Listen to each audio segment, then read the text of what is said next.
All right, welcome everybody to this official Q&A, question and answer session with GeoGebra. I have no agenda in this hour. You are the agenda. Your questions are the agenda. Okay, so feel free to unmute your mic and start asking GeoGebra questions. I'm all ears for the next hour. So what do you want to know? What are you struggling with? What's giving you a hard time? Anything?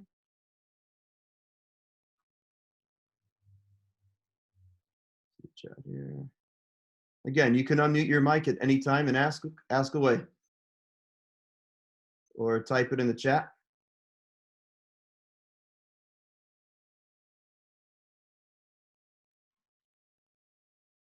How do we make a copy of a resource already created?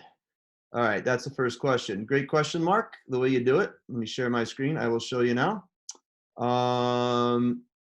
Right here. Let me just move this. I'll minimize this here. All right. So the way you do it is you just go into GeoGebra. You have to make sure, first of all, Mark, that you're actually signed in, which I am in the upper corner. I see my picture. If you're signed in GeoGebra, you should see a letter up here or something. If you see the word sign in, you literally have to sign in or create an account to do so, because obviously if you want a copy of Google Doc, you have to have a Google account to do so, or Google will prompt you to make one. So right here, let's say I want to copy this activity here. I have I don't know, a 3D faucet for whatever reason. Let's say I want to do something with this, but I want to ask my students questions about it. Just being purely hypothetical here. So the way I would do it here is simply just go right up here to the three dots. I call that the snowman right there. You go here and you go to copy activity. This is literally analogous to file, make a copy in Google or Google Slides, whatever. You can't edit it, so you make your own copy and you do it. So right here, you copy the activity. And it says here, copy of 3D faucet, just like Google would say copy of, right? So you can actually, give it a second here, it's taking time to load. There it is. I think my wife is streaming Mo Willems, the author, or something like that for my kids, so my bandwidth might be slightly compromised right now since everybody's on the internet. But I might just call this, hey, 3D investigation. And so basically, you don't have to touch the applet itself. It's already there. But now you can add your own questions and say, hey, you could add text, blah, blah, blah, blah, blah, right?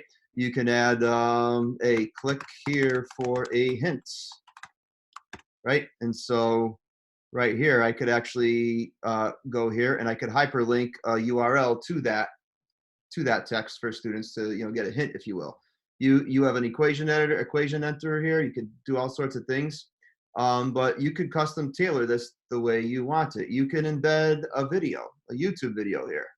I can go ahead and copy my, I have an introduction to GeoGebra webinar here, right in this screen. I can go back to my, wherever I had it, where'd it go? Right here, my copy. And I could just simply embed it right in there and say, watch this. You see what I mean? Sky's the limit to what you can do. And so now there it is. And so now here's the important thing, Mark, to finish up the answer to this question here. Right now it says private. If you copy somebody else's resource and just edit it slightly to make it your own, you won't be able to unchange this. You have to first hit save and close, all right? Which I'm doing now. All right, but this is still my original. So whenever you copy something and then you save and close it, open up a brand new tab, because that tab here is my original one. Open up that new tab, and then go back to GeoGebra. Go to your profile right over here, and you will see it. You will see it. Oh, 3D investigation. There it is. But it says private. If anything is private, you cannot share it with students unless it's at least shared with link or public.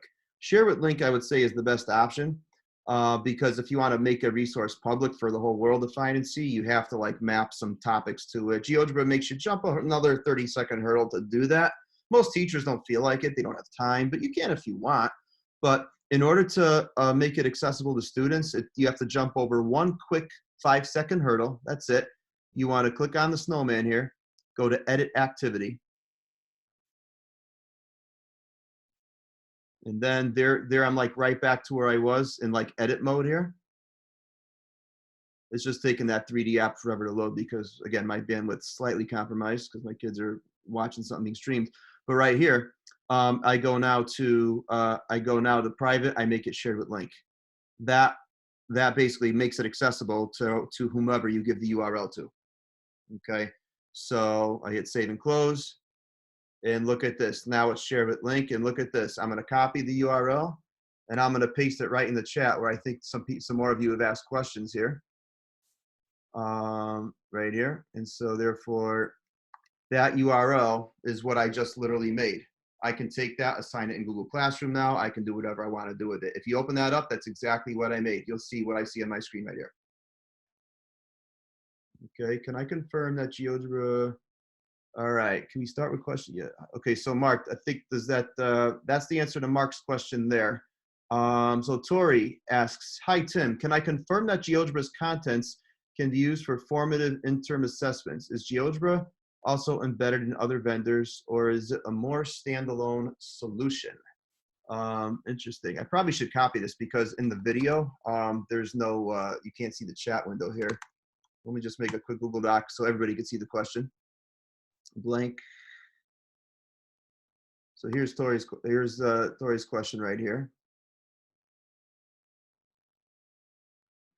This was the question that was just asked in the chat.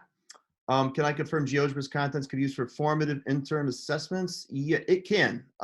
In fact, I can speaking as professional development director for GeoGebra, I can tell you that GeoGebra's graphing calculator is exam compliant on many high stakes exams where a lot of the CAS or all the CAS and geometric construction features are turned off. And so that calculator can be used safely. Now, it all depends on where you are in the world. In Europe, all right, ministries of education that give high stakes math exams in Europe, many countries assume that CAS, computer algebra systems, solving equations and stuff, they assume that technology and that exists. And so therefore their exams are written differently than ones in the United States where, like for example, on a New York Regents exam, students are not allowed to hit the midpoint tool and see coordinates of a midpoint, but yet in Europe that would be allowed. So in order to help address all of this, GeoGebra has what they've done. Let me just see. I see a few more questions here. Yeah. Maria, I see a question. Okay. So, okay. That's true. We can't see the question. Yes. But basically, I will tell you this. GeoGebra actually has cleaned up their graphing calculator. This actually came out on February 6th. So basically right here and right now, what we have here is these apps here. I love going to these squares in the corner. Okay. And so actually what I'm going to do is I'm going to hook up my iPad here. I'm going to give you exam demo here. So just give me 1 second. I should have had this hooked up in the first place. 1 minute. I'm actually going to show you how GeoGebra exam mode works here. So you can actually have your kids use their cell phones on maybe say a unit 4 test for a certain, class or something like that. Just give me a minute. I have to hook this up to QuickTime. But I will show you right here, right now. But the graphing calculator here, if you open it up, you'll notice if you go to the tools, there's very few tools here. Okay, and the reason why that is because all geometric construction features are now gone. So, like for example, if I plot the point, say -5, 3, and 4, 6, okay. If I can't even draw the segment between those because it will actually give the length of the segment, and that finding distance in the coordinate plane is not allowed in some high stakes tests. See what I'm saying? Students have to calculate it algebraically. So you could always use another app to do that. All right. But obviously, if I need a best fit line, obviously GeoGebra, that is needed on almost every high stakes exams. Let's say I plot a few points to make a line of best fit. Okay. Now I just simply, I can make the list of points right here. I just go to best fit line and highlight around everything, and boom, there it is. You see, that functionality is needed on all kind of exams, whether US or European, it doesn't matter. Okay. And there's the equation of the line.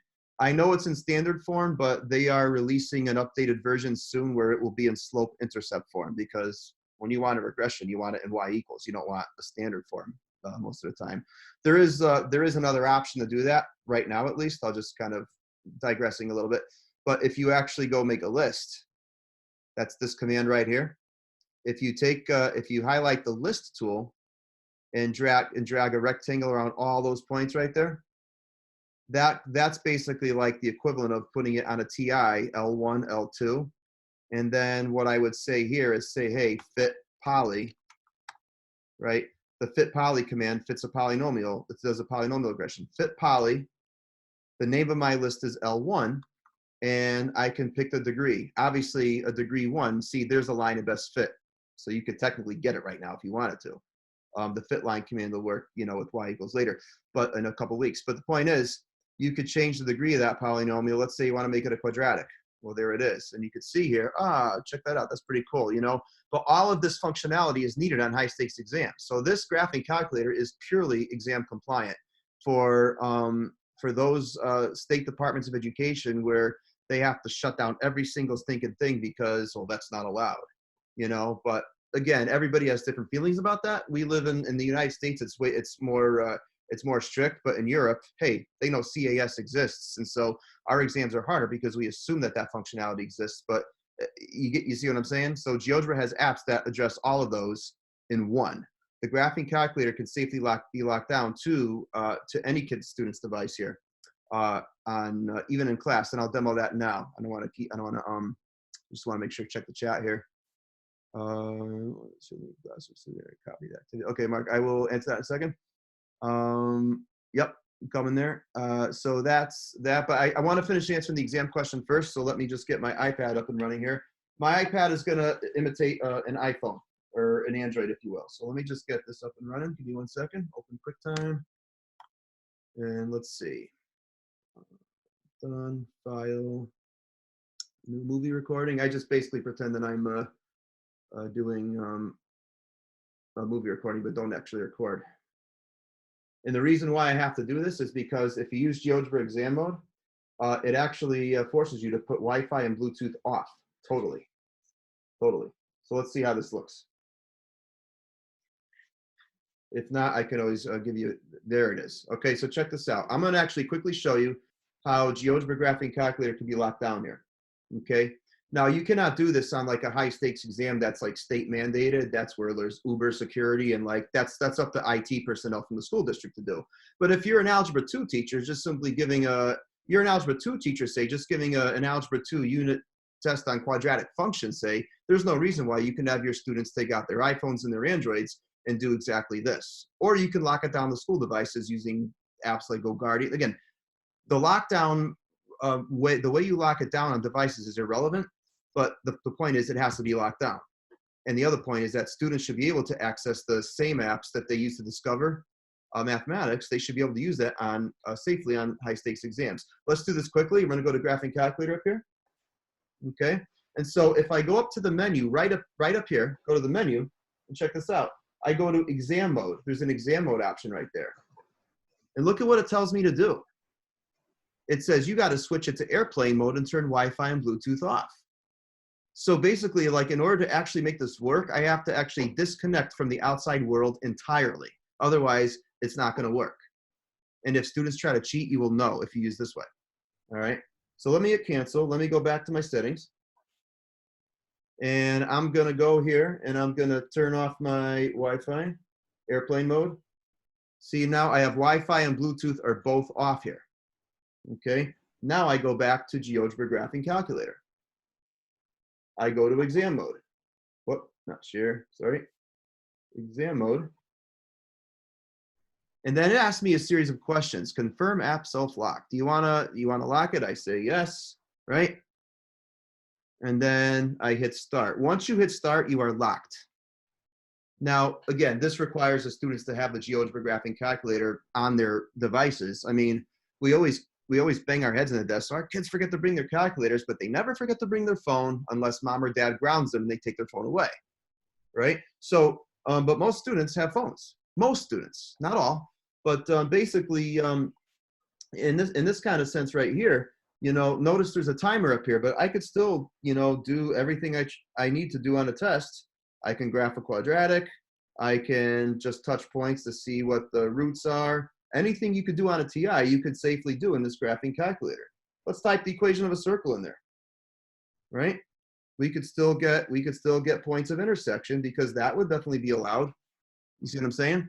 So I'm using this safely, but here's the catch, okay? I would have you guys do this too, but if I was a student and I tried to, notice how the timer up here says 57 seconds, 58, 59. If I tried to cheat and get out of the system, I would have to hit exit.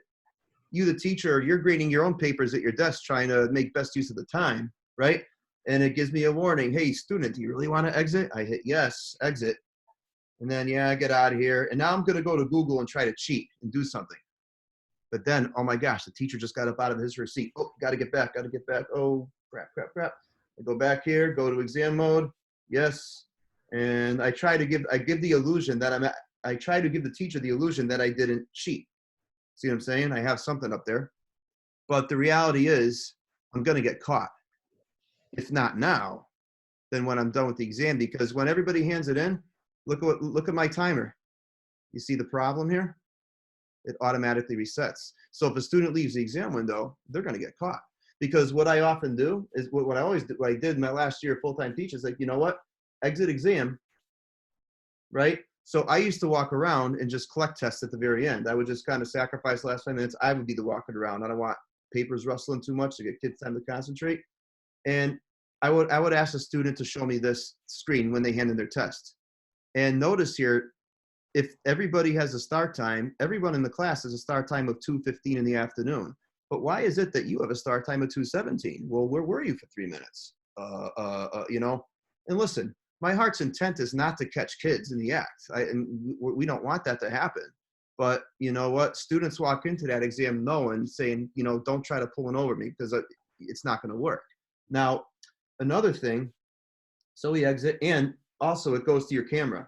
So if this is in my camera here, my iPad, but if a students have a district issued device that you lock it down on, that screenshot is already there. And if there's ever an issue of cheating, IT can, and the student deletes it, you know that IT personnel can always magically get that image back, and there's your documented evidence right there. Okay, so this is how GeoGebra enables exam mode. Okay, but this is not the only way. Some school districts use GoGuardian app. If you are in an iPad district, there's Apple Classroom. You lock it down over Wi-Fi. The point is, I don't care how you lock it down. I'm just indicating that you can lock it down. There's many ways, but my point in saying that is that students can use the same interactivity they used to discover in class safely on a high stakes assessment, you know, or on an assessment, say in your class.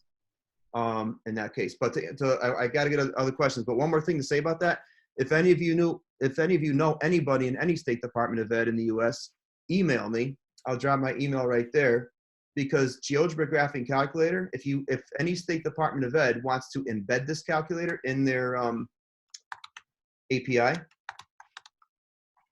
any state or even any district. Sometimes it's by the district or the county, the township. If there's anyone interested in integrating GeoGebra safely in the API that's locked down, it's free of charge. There are a lot of companies that'll charge for exam compliant calculators, but GeoGebra for the purposes of assessment is absolutely, absolutely free. Okay, it's free to any Ministry of Education. It is free for any State Department of Ed to integrate free of charge. As long as it's for the purposes of high stakes assessment, it's free. And that's from Marcus Hohenwater, the creator of GeoGebra himself. Okay, so let me get back to some of the questions there. That's on exam mode and exams. All right, so we did copying resources, contents. Is GeoGebra also embedded in other vendors? Yes, it is. GeoGebra has over 400 partners worldwide, Tori, and so if there's an ed tech company, say, that starts a website, you know, that is for commercial use and GeoGebra isn't integrated in there, then you technically owe GeoGebra royalty fees, right? So if you have a website where you just disseminate resources, hey, you know, come and get it, you can embed a GeoGebra resource on a site as long as people aren't paying for it.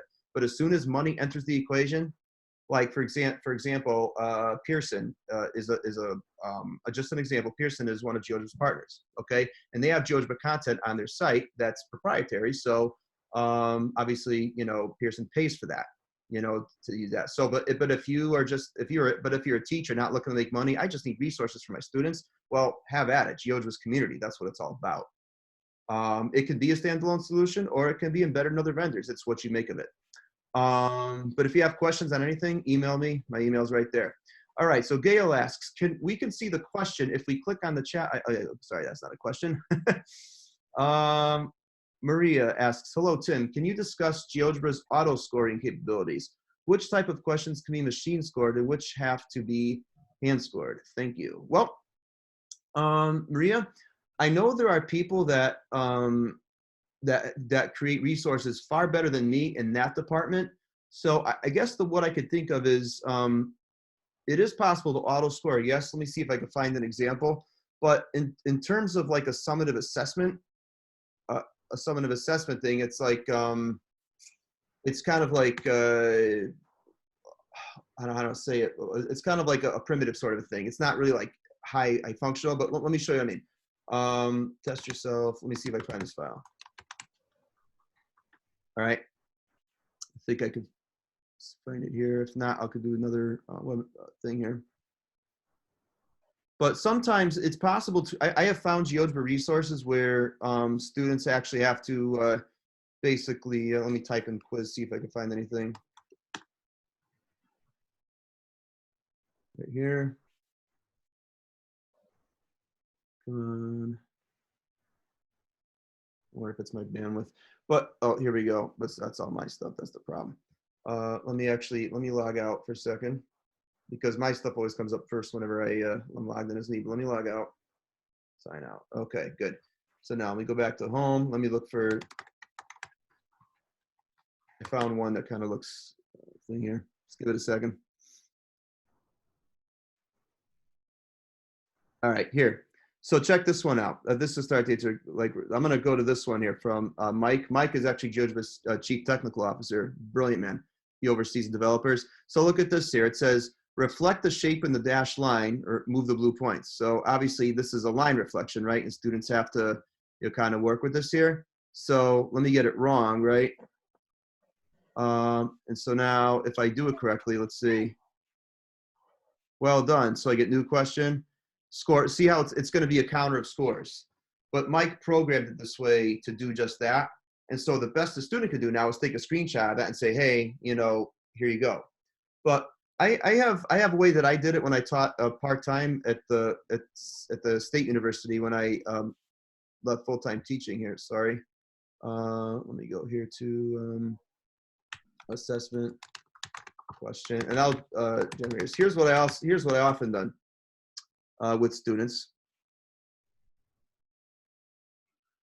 Okay, so I'll drop this link here for you for assessment questions in the chat so you can see for yourself. You can use any of these. But here's how I would do it with certain kids here, certain students.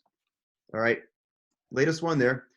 I'm gonna pick, see, I like to ask questions where, we have 21st century tech, but it's like we should have a lot of like the stuff that tech can do grade for us and save the complex, crazy projects for us to look at, Yeah, so look at this one, for example, here. I'm gonna scroll down. It's graphing trig functions A, right?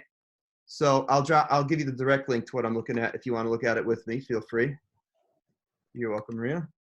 It's right there. So that's what I'm looking at right now. And so I taught trigonometry in the fall semester like 2 years ago. And obviously students have to learn how to graph, trig functions, sine, cosine, you got the amplitude and phase and horizontal shift changes first. But you see here, like what I would often have students do is I built this resource because honestly, I'm too lazy to collect papers and look at graphs. I don't want to do that. I want, if the student graphs this wrong, they need to know. How many of you, some of you here may have taught trig and they graph them wrong, but it's like, it takes forever in a day to grade, So I look at this thing, I could check the graph. Nope, not correct, right? And so I go here, well, oh wait, the average value is -6. So let me scroll down here. I'll put all those points at -6. If you teach trig, you're more than welcome to use it, right? And so now it's a negative cosine model. So it's got to start at a peak or a trough. Well, the positive starts at a peak, the negative starts at the trough. So I got to go amplitude of 2. So it looks like this, whoop, too high, right? That, and then think that's right, right? Average value is -6 and the amplitude is 2 and it's a negative cosine. So, hey, we got it right. So here's what I would have my students do. I would have them actually warm up or say maybe try some at home, whatever, but maybe do 10 or 12 of these. But then I want you to take a screenshot of everyone you got correct. So the students do this. I just took a screenshot there. I go back to, and then I just have them, again, there's probably a much better way to do this than what I'm showing you, but I would have them just simply drop it in a Google Doc. And there it is. There's the first one I did. And they could format it and just simply, okay, they put their name at the top of the paper. And then I get 20 of these. I get 20 Google Docs, 20 students. But you know what? It's like they're all going to be correct. And you know what? If some teachers be like, oh, Tim, are students gonna copy Google Docs? You know what? If they do that, that's on them. You know, I'm not here to play bad cop or good cop, bad cop. I'm just here to say, you know what? Practice and try. And the ones that really want it, you do it. So, but see, a task like this, is still like, you know, it's constructive, but it's technically lower level because I love to call someone on Twitter said this, I forgot who, but define the lower level task as something you could ask Siri to do or Wolfram Alpha or Photomath, and they just do it. You know what I mean? But something that's higher level, not so easy. But much of the mathematics we teach and a lot of the questions we ask our students tend to fall in that former category. So I try to make, you know, and obviously students need to be able to graph. I get it. But at the same time, I'm not going to waste 2 hours looking at all these here. I would rather have students just maybe paste 10 of these, you know, I'll maybe do 5 cosines, 5 sines, whatever, because it's a generator. You know, oops, wrong page. It's a generator. So I hit new problem. So now I'll do this one. And then I can take a screenshot, do that one. You see what I'm saying? I can put as many, and then basically the student shares up here, they share the URL to the Google Doc. They submit it in Google Classroom or Schoology or Canvas. Who cares what your LMS is? It's irrelevant at this point. But they could submit to you that URL of the Google Doc that they create with all their correct work. They're screenshots, if you will. Okay, if that makes sense. So in terms of auto scoring, there are commercial partners of GeoGebra that actually keep track of progress, but obviously that's a whole another like programming and stuff like that. That's way beyond my expertise integrating in those kind of APIs. But basically, as a teacher, I kept it simple for me, simple for my students. And in that resource that I gave you, formative assessment, wherever it went, getting too many tabs up here. Whoops, where'd it go? There it is. But in this resource right here, that URL that I gave you, you could find almost anything. Algebra teachers, you know, you can go say here, verbal to algebraic. I made this for a lot of my students who struggle with translating. Here, if you want this one, for example, I'll drop this in the chat really fast. But here for Algebra 1, you know, maybe you want to have your students just simply do 15 of these and screenshot those and put them in a doc, you know. That's this resource right here. I'll blow it up, make it big like this. But now I programmed this to have 15 different types of problems, but this is what they all struggle with. Oh, so 11 times a number, then decreased by 7, hit enter. X has to be the number there. They screenshot that, throw it in there. And I tell the students, I want like 10 different problem types, you know, 8 more than 22 times the number. Okay, 8 plus 22x. No, the 8 has to come after the, no, it doesn't. Come on, addition's commutative, right? They're going to get less than and screw up there, you know? 4 times, okay, and there's something that's a little more complex. There's those parenthesis words, right? You know what I mean? So you get that, but anything else that they type in that would be wrong, it's going to tell them. Because how many of you have just gone crazy when students do 5 or 10 of these, and by the time you get to them when they're working on it, there's like half wrong, and it takes longer to undo the damage that they're doing, you know? But I created these self-automated exercises to simply let this inform the student. Again, this is not for a grade. This is for formative assessment. Formative, it informs you, the teacher, it informs the student. Oh man, you're doing something wrong. You know, GeoGebra is powerful like that. So anything goes. And let me see here. Right, so this is one they mess up all the time, right? Don't students want to do that? And they're like, oh, wait, yeah, less than, take a 9 away, so it's got to come after, right. And so they got it, screenshot it, throw it in there. Sometimes students will finish the warm-up like this in 5 or 10 minutes. Some students would take 20. I give them the time that they need because this is a way I can differentiate my instruction. If you're on the webinar here and you team teach with a special ed teacher, you know, like an IEP, it's like for students with IEPs, the law requires 2 teachers in 1 room. You know what? I like to break them up into groups where I go ahead with half the class and teach and have them discover what we're working on next. But then I'll have the special ed teacher some days. He or she will help reinforce what they're struggling with, and they can give them some of these exercises and work with them that way. It makes their life easier. Okay, if that makes sense. So that's a couple ways that I've done that. If a student, right, instead of an X, yeah, I programmed it to be X. If it's N, it won't work, but it's like functions behind the scenes there. So yeah, so that's kind of like, Maria, that's kind of how I can answer that question there. All right. So Mark asks, once I share a link in Classroom, will students automatically get their own copy of the activity? The answer to that is yes. But you have to do it this way. So for example, I'm going to go here to, whoops, go here to, I'm not logged in right now. Hang on.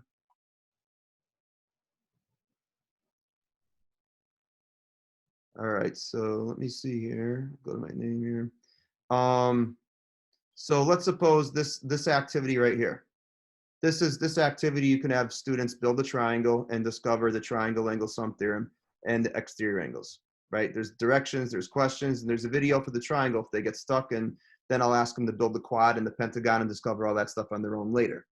So to share this in Classroom, again, you go here and you go to share, and you share it in Google Classroom, okay?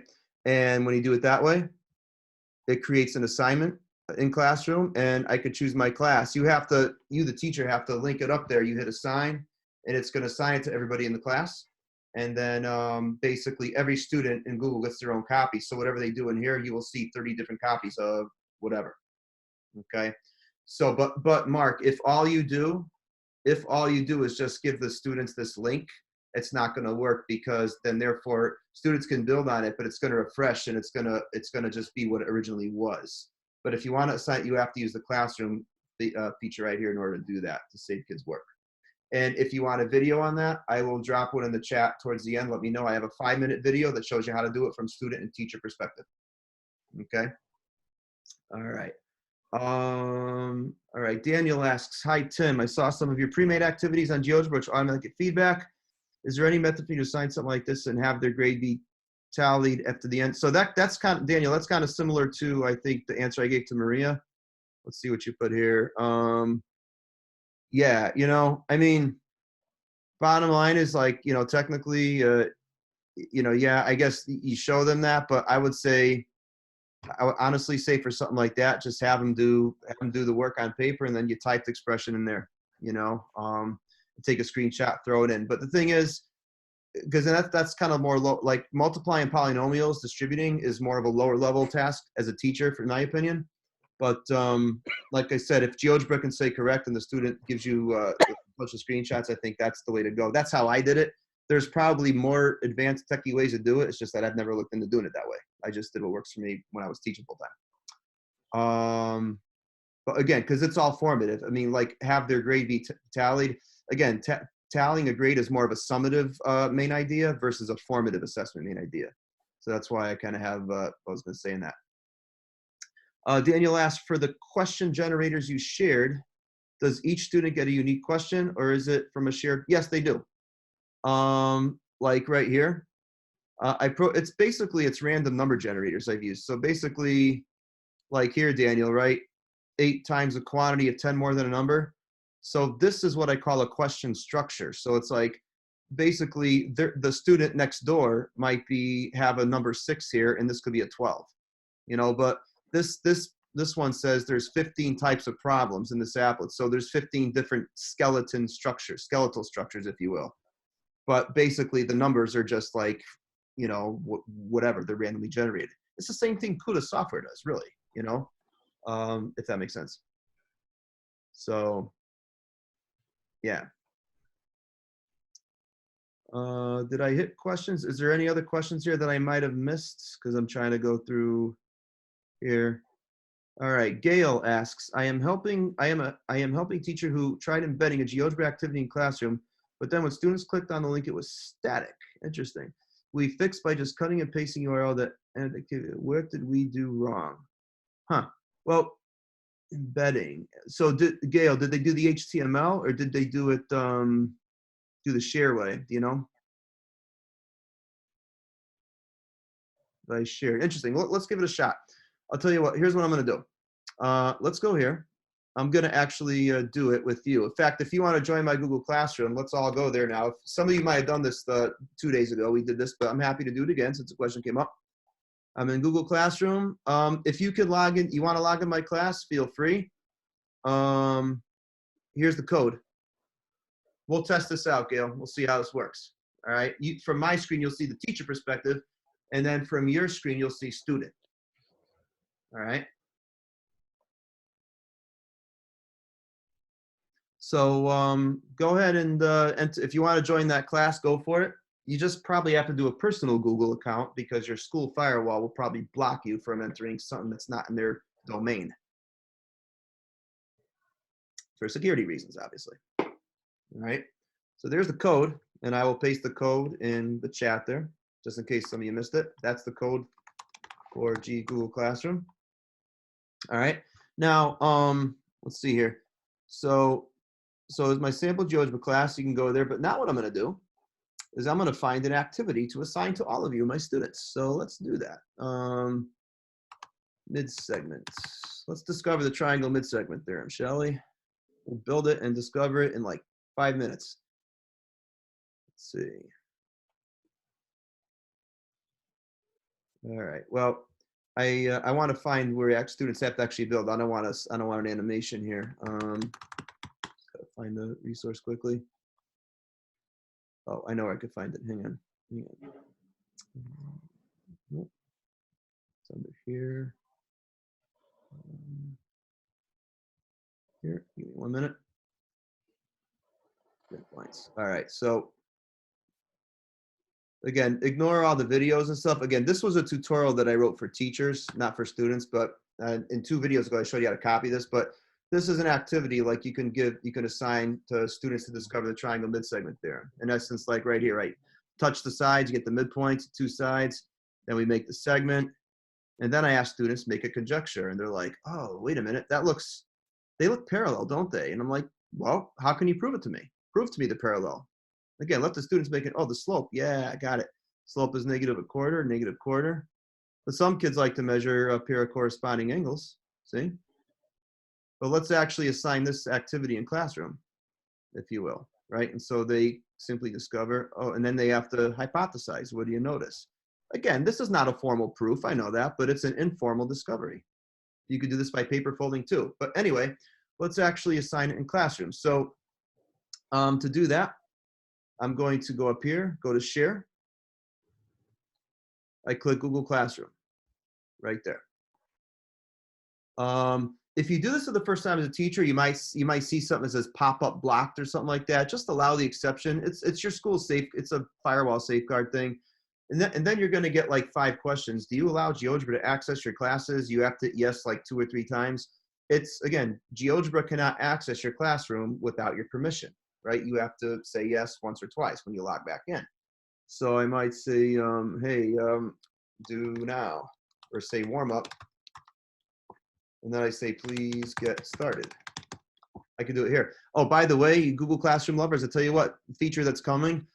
Right now, this assigns to everybody in the class, but pretty soon you will see a save as draft option too, so that in Classroom you can only assign it to a subset of students, which I think is a beautiful way, simple way of differentiating, right? Just have a save as draft, because don't you hate it when every kid gets a notification, ding, ding, ding, and your emails are like full, you know? So I'll hit assign.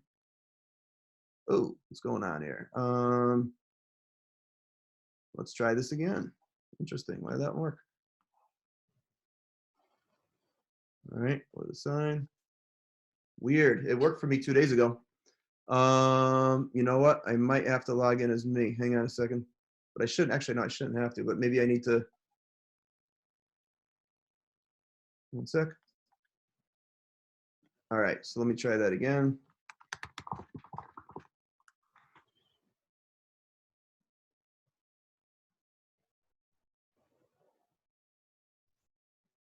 You do choose your class. If you, Maria, if you actually, your Google Classroom classes, once you link GeoGebra up to it, you can choose the class to assign it to. You have to do it one at a time though, right now. There's no check boxes yet, but let's see here. So let me try this one more time. Maybe it'll work this time. Share classroom.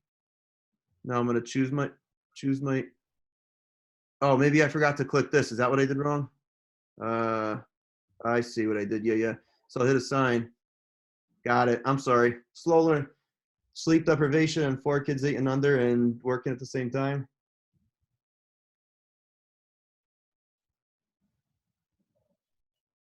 Jason, that's a great question. Talk to your state. You know, I'm not here to say, listen, I'm a teacher at heart first. So, I have used many math apps. GeoGebra is my favorite. There are a lot of other great math apps. Each one does what it does well. I will say that. And yes, you know what?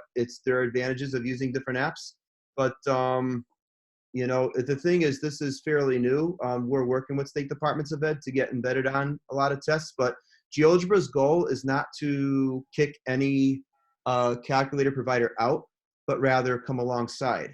I envision a high stakes exam environment where students can actually choose the graphing calculator they want. If they have if they have the GeoGebra graphing calculator and the teachers use it a lot, oh, that calculator is familiar to me. I could click it. The state doesn't pay a dime for it. But if they choose another app, then yeah, let them choose that app that their teacher uses often in class. All right. So, but we're working with state departments of ed. It's there, but there was a district in New York that used it on Regents. They applied the Regents board, said yes, and a lot of other districts are applying too. So it's pretty cool. We'll see what happens. But GeoGebra is embedded in many ministries of education's API all over Europe and in other continents too. Totally. But again, for the purposes of high stakes assessments, embedded in State Department of Ed's, API, absolutely free for the purpose of assessment, absolutely free. So let's open the assignment in Classroom here. And let's see what we got. Now, if you're a student in here, why don't you go ahead and click on that. Click on that assignment there. Go to classwork, click on the assignment. Right? This is what it looks like here. But every one of you who's in here right now has your own copy. So what you might have to do is please scroll down to the bottom if you're a student in my class right now. If you do not see a turn in button at the bottom, would you please refresh the URL from your end? And if so, Google will prompt you to sign in again. So please go ahead and sign in again. Just hit your account. It's a safeguard kind of thing. It takes not even 3 seconds. Just do it, right? But what I want you to do is I want you to make sure you see a turn in button at the bottom. If you're willing to drop in the chat that says, hey, I see a turn in button, that's great. Just want to make sure that it's, you got it. That'd be cool. But what I'd like you to do is go ahead and make a mid segment. Plot 2 midpoints and just make a mid segment here. Just basically make this picture look different is all I'm asking. And then hit turn in. Awesome, Gail, thank you. So would any one of you just kind of just go ahead and willy-nilly just mess this up a little bit, right? You're a student doing work to discover, whatever. Just make it what you want and then hit turn in. Okay, so I'm gonna go to student work here. I see 33 assigned, 0 turned in. Hey, we have 1 turned in here. That's okay. If you just watch, that's totally fine. Hey, we got 2. Cool. I know auto populates there. But so yeah, this is kind of how the workflow is. Okay, so now I can just look at my turned in ones here just to save time. I go to Gail's.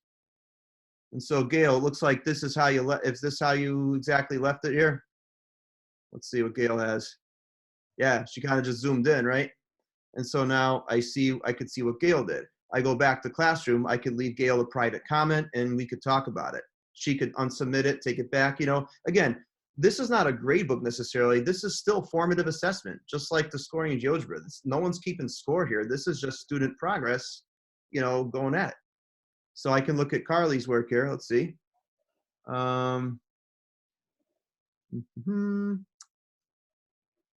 Here's what Carly did, right? That's exactly how Carly left it. So the point is, but if Carly goes back to that, say 6 months from now, that work will still be there. It's part of virtual interactive class stream. And there you go. But that's how GeoGebra integrates nicely with Classroom. So I'm not sure who asked the question of who was Gail or yeah, Gail. Does that help, Gail? think got to turn in. So there, you got it. You're very welcome. Very welcome. What other questions? I know I answered Jason's question. What other questions you guys have? You can unmute your mic. Feel free to share in the chat. Whatever you want.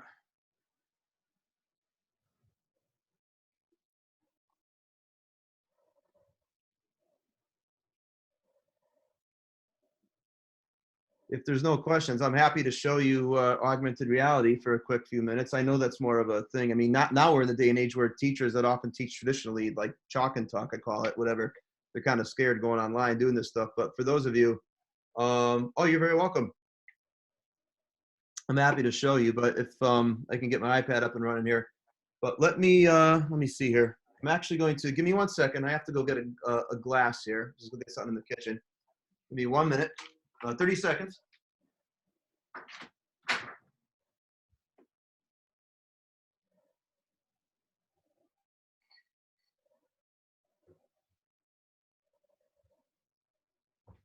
All right, back. Here we go. Let's see.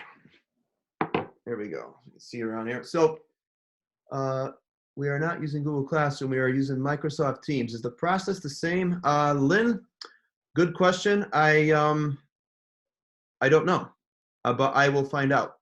Email me that question, and I'll look into that. I know that on Microsoft Store, the graphing calculator and all the apps are there, you know, and you can lock it down using the Microsoft version, because I do have a Surface Pro here I use here and there, but I'm gonna look more into that. So email me and I'll do my best to get back to you as soon as I can. All right. But I believe it is totally like, if you can embed URLs, like things. So put it this way, I can answer one Microsoft question here in Microsoft OneNote. For example, here, if I go, let me just do this here. I'll show you something quickly here. One thing that you could do, Gail, I could show you at least in Microsoft OneNote. Sure, why not? Is this, like, if you take a GeoGebra resource like this, I showed this the other day, but look at this here. What's pretty cool about GeoGebra is that if you actually copy something, like for example, right here, like especially for stuff that exists already that you could just use as is. Sorry about that. So my kids are being quiet. They're just, because they're so noisy, but they're watching, like they're streaming something. That's why it's compromised here. Give me a minute.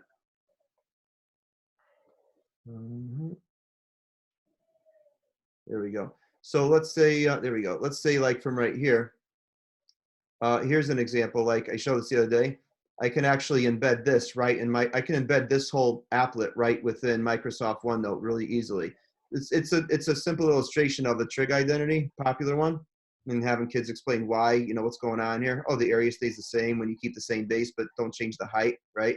The parallelogram has the same area as a rectangle, and they all fit in a square with area 1. So sine squared plus cosine squared is 1.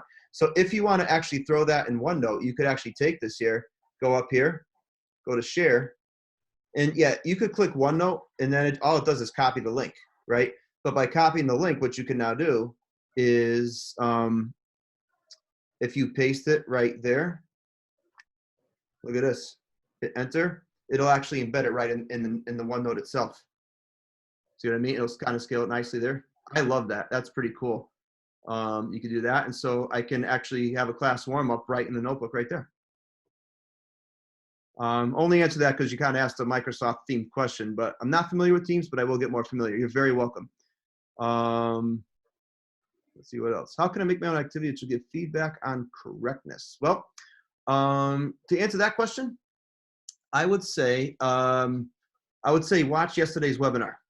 I can't do it in 10 minutes, but I can say that we actually made an activity a couple different ways, but I'll answer it the Cliff's Notes way. But I'll answer it, but the long version way is right over here. Let me see. It was the webinar literally from yesterday. Here it is. So go ahead and put this in a here we go. Chat. that was yesterday's webinar. We did it 2 or 3 different ways right there. So if you have like an hour or whatever, and I'll try to find time to find an hour to do anything in this day and age. But I will tell you the quick way to do it is that if you are in GeoGebra and you're logged in as you, the easiest way, that's okay, don't worry about it. Everybody forgets stuff. But you go to create here, you go to activity, it's on your profile page, and then see how this is like a blank slate, sample activity, right?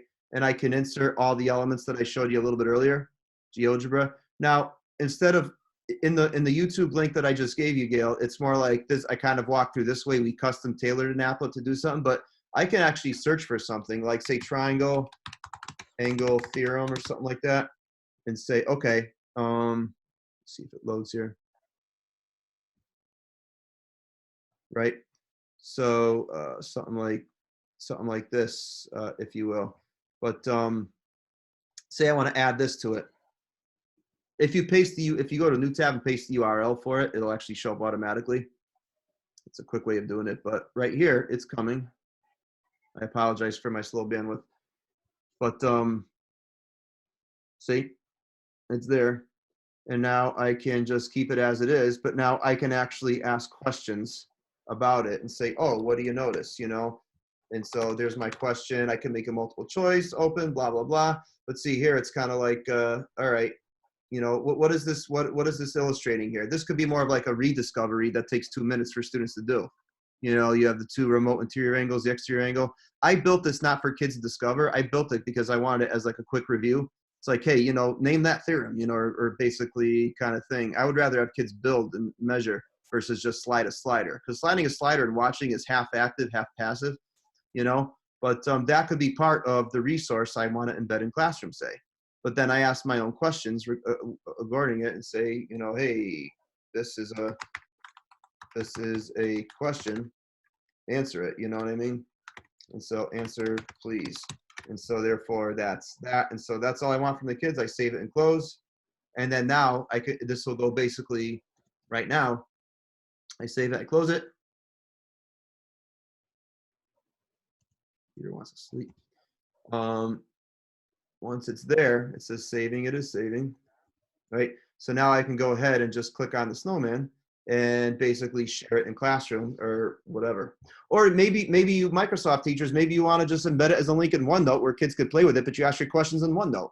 Or another thing you could do, those of you that use Canvas and Schoology, other LMSs, if you ever want to get the hyperlink to embed, what you do is you go to the 3 dots, go to details. Those of you that copy and paste HTML to embed, you go to details here.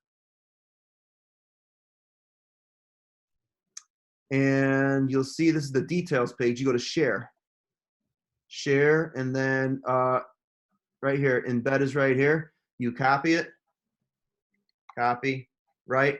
And then I could just simply, let me go to Schoology and demonstrate. I have a sample GeoGebra course here. You Schoology teachers, you Schoology people, you know how to do this, right? You go, whatever, your folders, all right.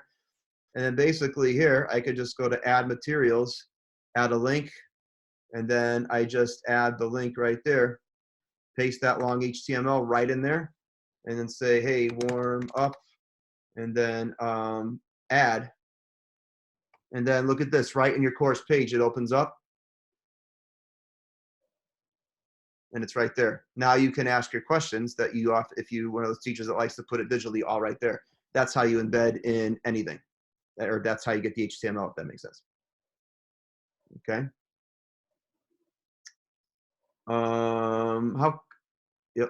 What else we have? I know we have 5 minutes left, but any other questions we have?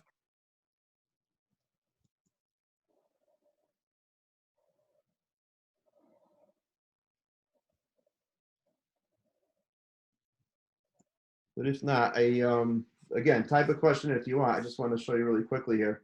Other ideas here for, you're very welcome. Going to do more of this here, but just a quick little sneak peek of next Wednesday night's webinar here. Totally here, but basically GeoGebra 3D calculator. we could be literally modeling in augmented reality. We can build that. Got a glass right on my desk right there. But right here, I actually built it. You know, your Algebra 1 students could build it, you know. So can your middle school students. Oops, I got to put Wi-Fi on. My bad. Because I got to find it first. Let's see. Have to retry. Let's see here, calculator. And but coming next Wednesday. All right, search.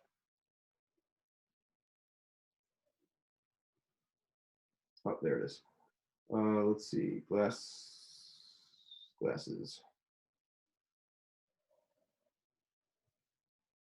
Yeah, sorry about that. There we go, there it is. So now, students can actually build this on their phones or on their computers and save it. We're gonna do this next Wednesday night. But if you're a middle school geometry teacher, or if you are a high school geometry teacher, even Algebra 1, you know, this app is for you. Just because we it's 3 dimensions doesn't mean students can't do it. But if you think about it right here, the way I have it set up there is like, look, you know what? You'd have students measure, if you like something like this, right? This particular glass right here has, if you look at it carefully, I measured this. This one the bottom radius is 3. By the way, if you have an iPhone or an Android, you already have this on your phone, you know. It's really there. And it's not that hard to use. I mean, teachers get all nervous about it because it's so new, but it really is not bad. But see, now the thing is, that's a cross section right there. This is a cross section. How do I make that surface of revolution? Well, in GeoGebra, it's very easy to spin. You just simply got to do something like that, you know. And then you could stack some glasses up. We'll do this next Wednesday night. But talk about translation by vector. You could translate in 3D. You could have your kids make this, you know. And talk about translation. You can look right in there. Oh my goodness, you know, it glues like right on. But in Algebra 1, what I love to do is just simply, you know, give them a graphical function. Say they have a y equals 4, spin it around the x-axis. Oh, it's a cylinder.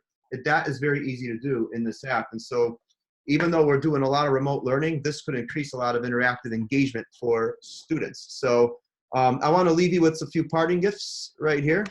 Let me type this in here. If you go, one last thing, if you go right here, tinyurl.com, just go to that tiny URL really quick. That resource that I just dropped there, over like 1,500 resources for active student-centered discovery learning, all using GeoGebra.